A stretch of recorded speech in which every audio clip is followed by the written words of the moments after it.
সরাসরি কথা বলবো এই মুহূর্তে হিন্দল দে আমাদের প্রতিনিধি রয়েছেন আমাদের সঙ্গে। হিন্দল, এই আত্মসহায়ক যার খোঁজে গত কয়েকদিন ধরেই তল্লাশি চলছে এবং প্রাক্তন তৃণমূল বিধায়ক তার সঙ্গে টাকার একটি লেনদেন হয়েছিল, যার বিরুদ্ধে জমি জালিয়াতির অভিযোগ রয়েছে, এবং এই আত্মসহায়ক যার খোঁজ আজকে অভিষেক বন্দ্যোপাধ্যায়ের বাড়িতে গিয়ে পেল না পুলিশ। এখন শালবনী থানার সেই পুলিশ আধিকারিকরা তারা কোথায় রয়েছেন, কোথায় কোথায় তল্লাশি তারা চালাতে পারেন?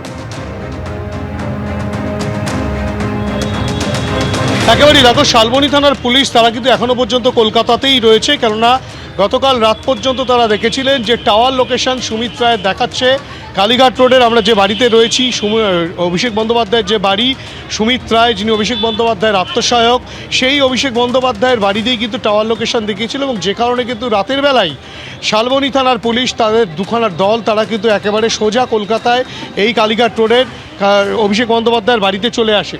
তোমাকে দেখাও, তুমি দেখতে পাচ্ছ অভিষেক বন্দ্যোপাধ্যায়ের বাড়ির বাইরে এখনও পর্যন্ত প্রচুর পুলিশ রয়েছে, যেরকম প্রতিদিন থাকে ঠিক সেইভাবেই। এবং রাতের বেলা আসার পর তারা প্রথমে কালীঘাট থানায় যান, এবং কালীঘাট থানায় যাওয়ার পর সেখান থেকে তারা একটা কালীঘাট থানাকে সূচনা দিয়ে সেখানে একটা জিডি করেন। জিডি করার পর তারপরেই কিন্তু তারা সোজাসুজি অভিষেক বন্দ্যোপাধ্যায়ের বাড়ির সামনে আসেন। এখানে এসে দেখতে পান যে তালা বন্ধ, ভেতরে নিরাপত্তা রক্ষীরা রয়েছেন।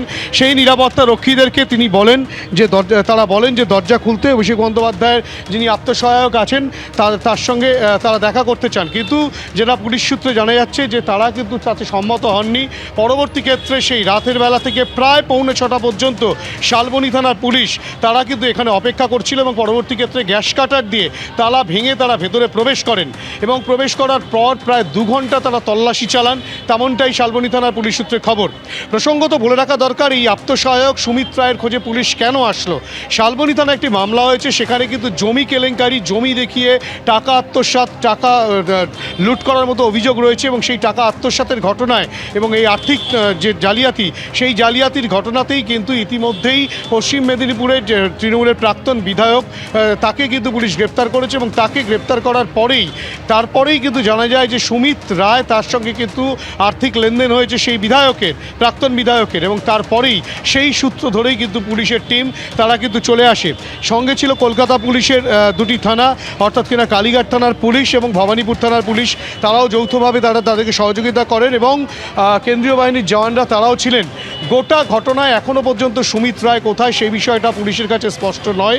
সেই কারণেই শালবনী থানার পুলিশ এখনও পর্যন্ত কলকাতাতে রয়েছে।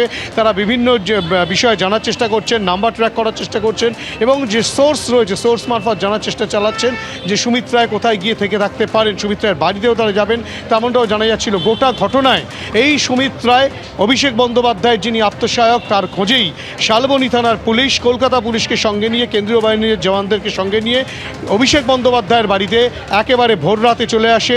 সকালবেলা এখানে এসে তল্লাশি চালায়। যখন তল্লাশি চলছে সেই সময় মমতা বন্দ্যোপাধ্যায় এসে পৌঁছন অভিষেক বন্দ্যোপাধ্যায়ের বাড়িতে, এবং তার যেটা শোনা যাচ্ছে স্থানীয় মানুষজন বলছেন যে হচ্ছেটা কি বলতে বলতে মমতা বন্দ্যোপাধ্যায় ভেতরে প্রবেশ করেন, এবং তারপরে তারাও 2 ঘন্টা আলাপ আলোচনা করেন, এবং পরবর্তী ক্ষেত্রে অভিষেক বন্দ্যোপাধ্যায় বেরিয়ে যেটা বলেন যে শালবনী থানার পুলিশ তারা তালা ভেঙে ভেতরে সার্চ করেছে, তারাই বলতে পারবে কি পেয়েছে, সুতরাং এর বেশি তিনি কিছু বলেনি, এবং মমতা বন্দ্যোপাধ্যায় এই বিষয়ে কোনো রকম কোনো মন্তব্য করতে চাননি। গোটা ঘটনায় সুমিত রায় এখন কোথায়, সেই খোঁজেই শালবনী থানার পুলিশ। ধন্যবাদ হিন্দল তোমাকে। অভিষেক বন্দ্যোপাধ্যায়ের আত্মসহায়ক সুমিত রায়, যার খোঁজে গত কয়েকদিন ধরে তল্লাশি চলছে, এবং যেটা জানা যাচ্ছে যে তার ফোনের টাওয়ার লোকেশন ট্র্যাক করছিল পুলিশ, সেই সূত্র ধরে অভিষেক বন্দ্যোপাধ্যায়ের বাড়িতে একেবারে ভোর রাতেই পৌঁছে যান শালবনী থানার পুলিশ আধিকারিকরা।